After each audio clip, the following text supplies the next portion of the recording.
The lessons of 2022 are the same as the lessons of 2018 and the lessons of 2016, which is that you can look at America as a country that has a kind of normal politics, or you can understand that at a national level in 2016, a growing fascist movement that began in reaction to Barack Obama's election has taken over the Republican Party, and that every election now is about whether or not we put in power that fascist movement, MAGA.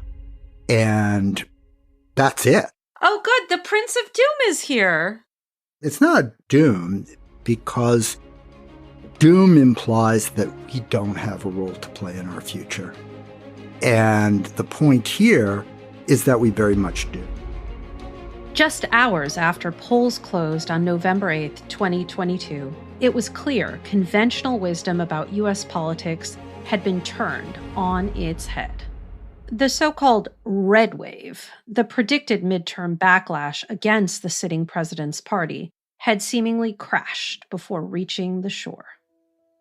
The red wave McCarthy and his colleagues predicted becoming more like a splash. Now you have to squint very hard to see any signs of a red wave. Republicans' hope for a red wave are receding. Even as the midterm scoreboard got updated, news outlets and voters across the country started to pick up the story emerging from a historic midterm election. U.S. voters had defied precedent, pundits, and polling, and turned out in order to confront Trumpism and protect their freedoms. There was also a deeper story at play. There absolutely were states where Republicans won, and sure enough, in those places, turnout among the Democratic base was anemic. And then there were the other states, where turnout defied the odds and Democrats triumphed. In this episode, we're going to break down how we made that latter phenomenon happen. We'll hear from one of my co-conspirators on a massive message testing, content creation, and dissemination effort across battleground states. We'll delve into a winning race with the governor of a pivotal battleground state who ran for grounding freedom. And finally, we'll get a close-up look at strategy and numbers, what we knew going into the midterms, why the results baffled purveyors of conventional wisdom, and what this portends for our future. People say to me, you gotta be crazy. How can you sing in times like these? Don't you read the news? Don't you know the score? How can you sing when so many others grieve? By way of a reply, I say a fool such as I, who sees his song as somewhere to begin. I'm thrilled to welcome you to Season 3 of Words to Win By. I'm Anat Shinker-Osorio. I develop, test, and deploy political messaging to help candidates, organizers, and activists around the world win progressive victories. Today, we're talking about a campaign close to my heart, and blood, and sweat, and tears, the U.S. midterms. Politics comes with its own conventional wisdom, the patterns pundits and pollsters have identified across election cycles, and the truisms campaign operatives claim are essential to win races. Ahead of the 2022 midterms, conventional wisdom said Democrats were set for a shellacking, and the best course for scraping by was to carefully calibrate to what the middle favors. To be clear, predicting a red wave made good sense. Historically, voters have treated midterms as referendums on incumbents. Out-party supporters are energized. Voters of the party in power tend to stay home. Plus, Democrats have a tendency for milquetoast messaging, the appease all, please none approach, which usually all but guarantees lackluster turnout. Exhibit A, the long-standing fear of campaigning on abortion. For decades, Democratic strategists warn candidates to avoid the A word and stick to issues that aren't polarizing. On top of this, MAGA Republicans had learned a clear lesson from 2020. They couldn't count on voters picking them, and so they had to pick their voters. They recruited supporters who showed up en masse to harass voters. They tried to block vote counting in several swing states and passed anti-voter restrictions in states covering over 55 million eligible voters. But two very important events gave us the chance to upend the normal physics of midterms. On January 6th, 2021, thousands of rioters, many coming from the Save America rally, stormed the U.S. Capitol as Congress met to certify the 2020 presidential election results. The Supreme Court has just issued, and this is the decision many were waiting for, a ruling in Dobbs versus Jackson Women's Health Organization. This, the major case regarding abortion rights. The Supreme Court upended nearly 50 years of precedent and eliminated the federal constitutional right to abortion. But in order for those events to actually impact the election, we had to ensure voters heard about them continuously, and that these events hung like a lead balloon, sinking the fortunes of MAGA Republicans running for office. Enter an intrepid band of true believers, determined to defy the grim Democratic prospects through research and messaging, ad making and organizing, strategy and agenda setting, turnout, and persuasion. Among them, myself and my longtime colleague and friend, Jennifer Fernandez-Ancona. We had taken one trip to DC that I remember really clearly, where every single room we were in was just so depressing. People just were giving up, essentially. We got to forget 2022. We just got to look ahead to 2024. And I and others, a few others, were part of this group of being like, you guys, come on, buck up. Yeah. One of my favorite Democratic go-tos is we're the losing team. We lose a lot. We lost recently, so let's not even try. It's a great look. It's definitely a winning approach. Jennifer is the co-founder and chief strategy officer at Way to Win, a national hub of donors, strategists, and grassroots leaders. She and I helped develop a multi-state midterm campaign carried out by tenacious organizing groups, which we named Protect Our Freedoms. Alongside dozens of colleagues, we helped create hundreds of ads over the summer of 2022 to understand not just which particular pieces worked best, but also to glean patterns across them. We gave our approach its own special name. Do you know what that special name I'm referring to is? Is it Mobisuasion? It is Mobisuasion. What does Mobisuasion mean? So Mobisuasion is just a catch-all in my mind for the fact that there's all different kinds of persuasion that is needed to ultimately mobilize and persuade people to come together and to vote the right way. The way that I usually define it, although I agree with yours, is that mobilization is persuasion. So if you have a message that the base isn't willing to repeat, if you have a concept that they won't latch onto, then by definition it couldn't be persuasive to the middle because the middle's not going to hear it. They're going to be drowning in a sea of endless MAGA hats and MAGA slogans.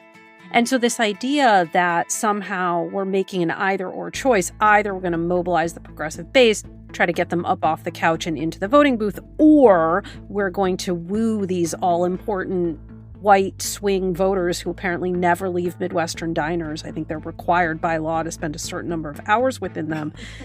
And that, you're going to do one or the other. That defies the laws of repetition and just how you break a message through.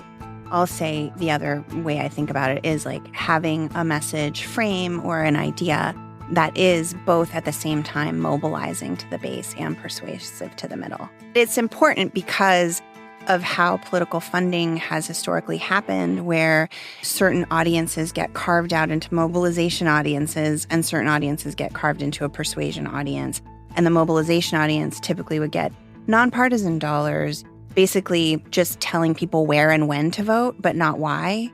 And then all the money that would go into persuasion would be more for white swing voters that you mentioned in the diners, where it's like a lot of effort, and it's partisan dollars and it's like really clear about why they should vote. So that's why I think our idea is so important, because it actually tries to shift a whole way that political campaigns have thought about messaging an audience. This dedication to mobe-suasion led us to the core of our campaign, the 5 principles we derived from looking at what worked across everything we tested. Recalling these principles now was a walk down memory lane. The first one was how important it was to make this election a contrast between the MAGA or Trump Republicans who would take us backward and the voters who could come together and reject that and take us forward into the future. The second one was it's really effective to use abortion as one of the most salient examples of how the MAGA Republicans were trying to take us backward and tying it to other things. And then the third was our favorite, freedom. It was most powerful to say it's our freedoms that are on the ballot, from our freedom to decide whether when we want to have kids to our freedom to vote and have the will of the people decide. It really was the most powerful frame that we found. So the fourth one was knowing that the right-wing playbook is so often to use race and gender and class-based attacks, that an effective way to counter that is to call it out, to actually name how the right is scapegoating these different groups for their own particular gain, and really kind of calling out their true motivations and naming those attacks, not just ignoring them or letting them slide by. And then the fifth was around how to combat cynicism. One of the most important things that we can do in our messaging is make the voters the hero of the story, remind them that literally they have come together and they have done this before, and so therefore they can do it again. So really tapping into that power of collective action. Holy shit, Jen, did you review the whole deck before this interview, or do you just really remember it that well? It's kind of wild, but I just really remember it. I think some of the most striking focus group comments that I can recall, and I am a person who has been part of doing 2 to 4 focus groups a week, every single week for the last 3.5 years. And seeing, for example, burly white guy in Wisconsin, after shit-talking Dems for his requisite 30 minutes at the top, because it's swing voter focus group, saying, the end of the day, I can learn to live within a budget, but what I cannot do is learn to live without my freedoms. And similarly, white lady in Texas said something like, prices go up and prices go down, but if they take our freedoms, it's forever. And just both how important freedom was to these people, but also just how much Dobbs and abortion was like, no, thank you. And under Jennifer's direction, with the brilliant artistry of Win Company, in collaboration with Dan Ancona, we wrote and created a tentpole ad to encompass all of the principles we had uncovered. America was founded on a dream of freedom, one that has yet to come true.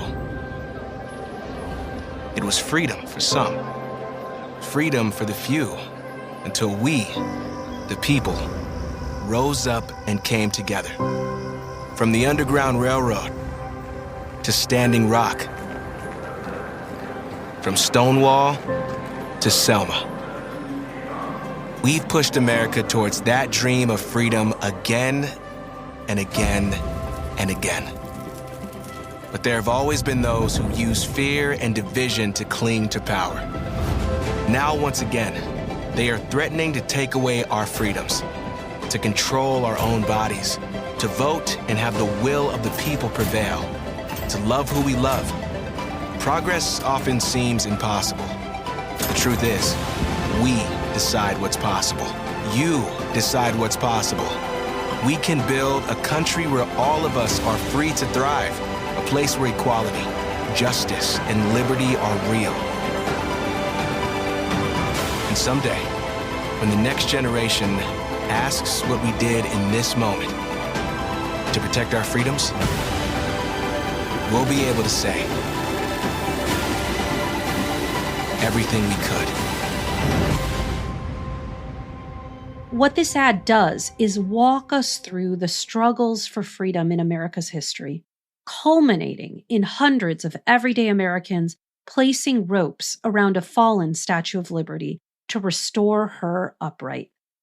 And what it conveys is the truth that America has always been an argument between people who want to make real the promise of liberty and justice for all, no exceptions, and people who are determined to have these inalienable rights apply only to the wealthy white few.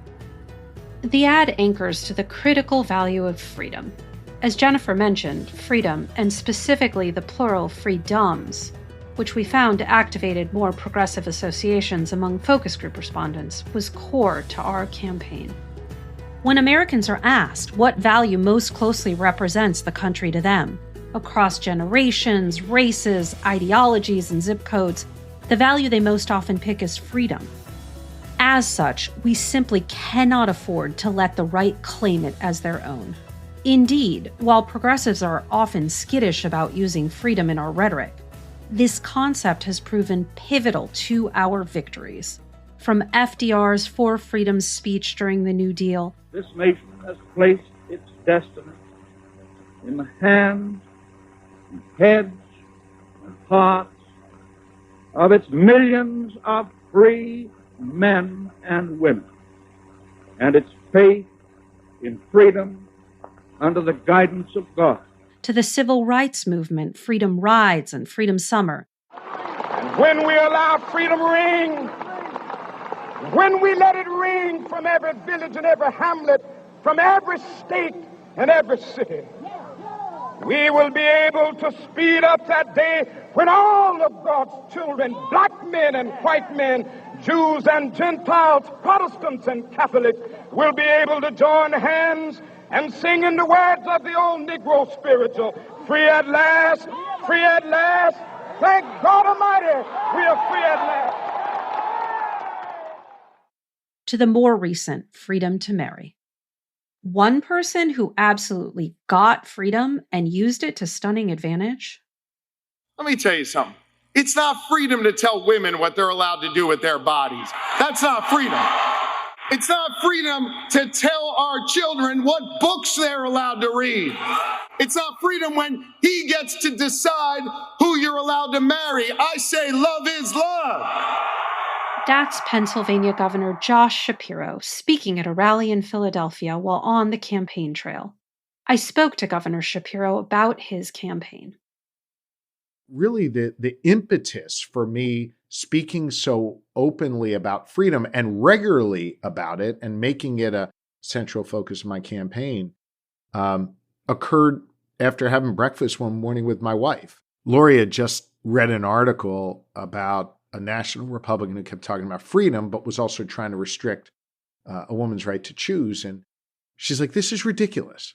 Like, they all talk about freedom, and yet what they're for is the opposite of freedom. And she just really crystallized what had been banging around in my brain. I took to the stage in Erie at a big event and decided that rather than sort of delivering my typical, remarks, I would actually get up and talk about freedom and how not only was the other side talking a good game about freedom, but limiting it, that we are the party of freedom and that this campaign is what was going to protect our freedom, the right to choose, the union way of life, the right to vote, our LGBTQ brothers and sisters. And in addition to that, your right to live in a safe community and get a quality education and breathe clean air and drink, pure water. And that is really the first time where I put it all together and spoke about it. And then that became a real rallying cry for our campaign and a focal point of every speech I gave. As you just heard, one of Governor Shapiro's go-to topics was abortion. What conventional wisdom deemed off limits, or at least to be touched only when strictly necessary, for a battleground state candidate. From day one, which was long before Dobbs, we made clear that I'd be a governor that defended a woman's right to choose. And I never wavered from that. Ultimately, I ended up running against an extremist who not only wanted to do away with any exceptions whatsoever, not for the life of the woman, the health of the woman. Speaking of that extremist, you obviously did a lot of work to make clear the difference between you and him. And you said at one point, if you don't, quote, think, look, worship, vote, or marry like Mastriano, you don't count in his Pennsylvania. And then you went on to say, no matter what someone looks like, where they come from, who they love, or who they pray to, what are you telling audiences when you kind of kick off by making clear that everyone means everyone, no exceptions? That you matter. We've got to make sure that people feel like they count here in the Commonwealth of Pennsylvania, that they are respected here, and that their freedoms and their interests are going to be looked after. And the way you do that is by making sure that you are including everyone in your efforts to make progress. My opponent had the exact opposite approach. I don't want to relitigate the election, but at every step of the way, he kept trying to limit the groups that mattered. He would attack people because of their faith. He would attack them because of what they looked like. He would attack them because of who they loved. He tried to control their bodies and the books they can read and the medicines that they could take. That's really the opposite of freedom and inclusivity. I felt that this campaign, mine for governor in 2022, and also others around the nation, was a pivotal moment in our American story where individuals needed to rise up and demand more and seek that change. And actually, the story in America has been people exercising their rights within the framework of our democracy to perfect our union and strengthen our democracy. In a state Biden barely won in 2020, Governor Shapiro won his race by double digits, beating MAGA Republican Doug Mastriano by nearly 15 points. And he did so messaging from a place of inclusivity, running his campaign with abortion at the forefront, and promising to protect our freedoms. Governor Shapiro is a stellar example of understanding. If you want to win the debate, you must set the terms. To help others do the same, those of us working on the Protect Our Freedoms campaign created a social media toolkit to make it easy for folks to access, learn from, and put out effective content using our messaging framework. We did briefings, so many briefings, with everyone from elected officials to organizers to TikTok legends to convey the effective messaging principles. Our partners at Gutsy Media customized over 200 ads so local groups could put their brands on them and spread the campaign out to their audiences. And then it was time for the election. We know how that turned out, but Jennifer set out to understand why it turned out the way it did.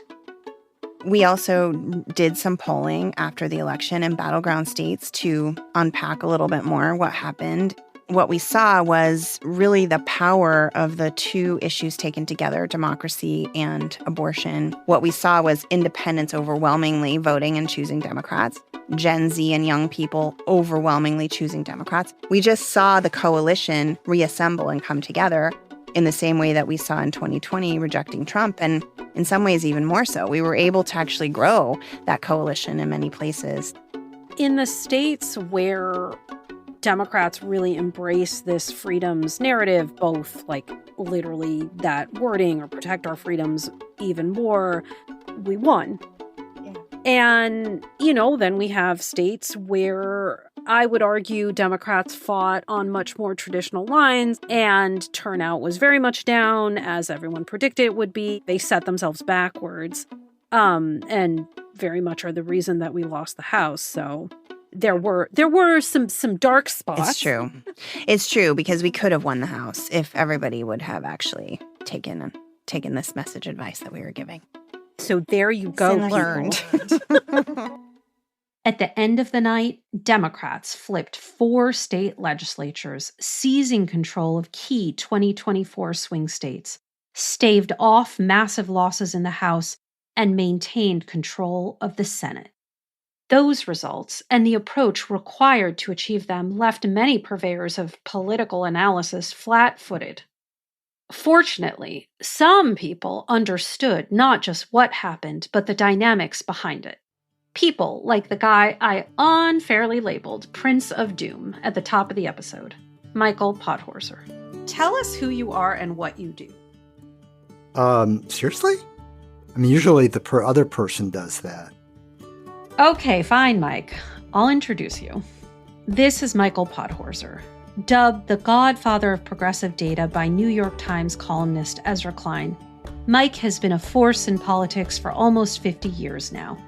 He's the former political director of the AFL-CIO, founder of the Analyst Institute, Catalyst, the Research Collaborative, and the Defend Democracy Project. He's also, as you may have realized from our banter at the top, my favorite sparring partner, close collaborator, and phenomenal friend. Mike is also a frequent challenger of conventional wisdom. The basic model that the conventional wisdom has is that essentially there's a jury of voters, the same people vote all the time, and they're making a different decision because of buyer's remorse after they voted in the presidential election. But once you look at the voter file and look at the actual records of who shows up, what you see is that there's one big group of voters who do vote every election. And what it turns out in this period is that very few of those people had changed their mind in the midterms. What does happen in the midterms is there's another group that is almost as large that sometimes votes in even-yeared elections. But whether or not they vote or not depends more than anything else, is whether they think they have something to lose in that election. And the key insight to think about 2022 was that this explosion of people who started voting after Trump would vote again if they felt that there was a similar risk of MAGA or Trump coming back. And that was something the conventional wisdom just sort of went la, la, la, la, la. One of the things that happened after Trump won in 2016 and 2018 in the midterms is that turnout rate went up by 14 points. In the entire history of keeping track of this stuff since the Civil War, the highest it had ever gone up before that was half that. But now it's all different because you go from 80 million people voting in 2014, the last midterm, to 120 million people voting in 2018. But all of the conventional wisdom didn't ask itself how anti-MAGA were those extra 40 million people, and would they come out again in this midterm? And as you know, our analysis was that the reason all of those people came out to vote against Republicans in 2018 was a fear of what Republicans were doing, a sense that they didn't want to lose their freedoms as they'd experienced under Trump. The real key, the real story of midterms was going to be were those voters going to be reactivated. And then two major events happened that changed the calculus of the election. Whether they changed them more broadly, we'll get into a second. By those two events, in case it's not obvious, I mean the January 6th hearings and the Dobbs decision. Tell us a little bit about how those two events altered conventional thinking, if at all. Well, I don't think that they altered conventional thinking is really stubborn in its commitment to its self-interest and stupidity. Right. I mean, how else would it continue to grow and flourish? Exactly. It really took getting hit over the head with a 2x4 before something like a shift in conventional wisdom began to happen. The sort of polling industrial complex really insists that voters explain themselves by picking one of a set of issues that they offer them, right? And so, but with respect to MAGA and Trump, people are not thinking, well, it's really abortion that is why I don't want them, but I'm okay with everything else or something like that, right? It's the constellation of things. But there's no option in the survey to say, I really don't want them, right? And I called them sort of the hell no voters. Generally speaking, lots of political data gathering involves asking people to register their preferences and rank their priorities among a set of policy issues. But while these hell no voters may claim they prioritize some policy, in reality, what gets them to tune into politics and to make it out to the polls is feeling like something is really at stake for them in an election. You've published analysis of what happened that you titled Red Wave, Blue Undertow. What does that mean? There was one election going on in competitive states with top-of-the-ticket MAGA candidates, and there was another election going on everywhere else.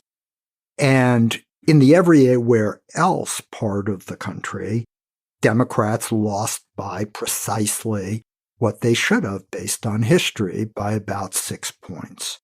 In the other states, the governors of Michigan, Pennsylvania, and Wisconsin won by more in this, what should have been a red wave year, than they did in that blue wave that everyone understands was a big thing for Democrats, right?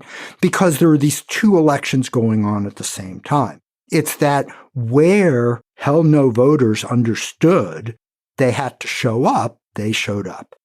And in those states that were part of the blue undertow, turnout was actually exactly as high as it had been in 2018. In the other states, turnout dropped by 5 points. In your quest to use as many analogies as possible, which seems to be a contest you're in with me, I would say you're winning. You have used the term Procrustean myths to catalog a lot of what these kinds of standard explanations are. What does that mean? And can you give us an example of some of those myths? Sure. So, for those who skip Greek mythology, which is no one, everyone's super up on it. So Procrusteus was an innkeeper who advertised that those who stayed at his inn could be assured of a bed that fit them perfectly. And when folks showed up, the way he made good on that was by cutting their limbs off if they were too tall, or stretching them if they were too small. But the bed was always the same. And so I used that as a way of sort of talking about the post-election analysis by all these people who got it wrong, which is that elections still have to work the way they thought they should work. They still have to conform to the stories that they've been telling people about how elections work, even though it means cutting off limbs, which are facts that completely contradict their story. One of the most important assumptions that underlies Procrustean punditry is that everyone in America is kind of the same. And I think to sort of illustrate what I'm talking about, if I say white non-college voter, it is almost impossible for people listening to this not to immediately see a burly guy in a northern Midwestern diner. And so when we start worrying about how are we going to win, in Wisconsin, say we're that guy, burly guys in the diner, and oh my God, what are we going to say? And to convince them not to vote for Trump. What we're not seeing, but we could easily see if we just pull the camera back a bit, is Charlene leaning over the counter and pouring coffee, right? Who is really freaked out about losing access to abortion and the misogyny that she sees rampant. And if you pull back a little bit further, you don't see the 3 kids in a booth by the window who are also non-college, and they are not really following politics. But when it comes around election time and they hear about all this stuff, they become hell no voters. And the problem with the conventional wisdom punditry is they insist you only think about the burly guy. Since Trump won, there have been 27 elections for governor, senator, and president, statewide elections in those states. MAGA and Republicans have lost 23. It's a record of almost perfect defeat. And that is completely inconsistent with this story that unless Democrats cater to Bob, the burly guy in the Wisconsin diner, they can't win in those states. I'm from Wisconsin. I think that guy's name is Chuck, or it's Jan Janssen. It's up to us to buck conventional wisdom and make voters recognize that they are the agents of their own future. Or, at the very least, the only bulwark against MAGA Republicans' absolutely transparent plans to rule over, not represent us. The 2022 midterms were astounding, but this didn't happen by chance. It happened because, despite seeing issue polling at the outset of 2022 that said voters didn't care about January 6th, we decided that was a problem to be solved, not a data point to be accepted. So rather than sweep it aside and speak only of economic issues, congressional Democrats made the January 6th hearings prime time viewing. It happened because, as reproductive rights, health, and justice advocates have said for generations, bringing abortion to the fore made it absolutely clear what is at stake. It happened because we recognized that there is no such thing as a fixed median voter with static preferences. The composition of the electorate doesn't just change in every election. It is the job of political campaigns to change it. And the set of issues that matters most to people depends on what issues we make most salient. I want to leave us on a note from Mike, who, despite my chiding, offers us a way to light up and move out of the darkness. I think one thing that sort of the conventional wisdom does that is really problematic but easy to succumb to is this constant drumbeat of polls and stories about who's going to win the election. And you should really just never pay attention to that, right? Because implicit in it is the idea that what you do really doesn't matter, right? That there is some statistical model that, like, is going to tell you who's going to win, right? And it's just not true, because it is sort of up to us to make it happen. But I think it's really important for listeners to understand how what Anat brings to messaging is so essential, because we have an entire polling industry that is built on finding a illusory right thing to say, rather than thinking strategically about what needs to be said in order for us and our families and future generations to have the world we want to live in. And when you begin the sort of thinking about messaging from a fixed point where you're trying to find out what people already believe and how to ingratiate yourself with them, rather than thinking about how you can lead people to realizing our shared values that take us to the world we want, you're always ratcheting our standard of living and our freedoms backwards. Or, as I like to say, it's not the job of a good message to say what is popular. It is the job of a good message to make popular what we need said.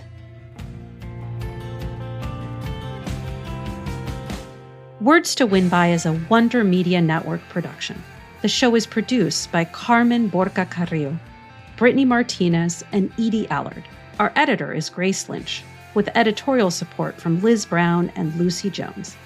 Huge thanks to Jay Marcellus, Anthony Torres, Way to Win, Lale Ispahani, Mikayla Fernandez, Tom Perriello, Liz Jaff, Dan Ancona, Tara Buss, Mackenzie Young, Aaron Strauss, Chauncey McLean, Ishani Parikh, John Fromowitz, Julie Ermelin, Gutsy Media, Anika Fascia, Tinslin Sims, Grecia Lima, Rana Epting, Maurice Mitchell, Leah Greenberg, and Shauna Thomas.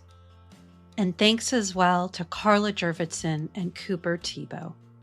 Our executive producers are Jenny Kaplan and me, Anat Shinker-Osorio. Our theme music was written by T.R. Ritchie, produced and arranged by Dan Leone.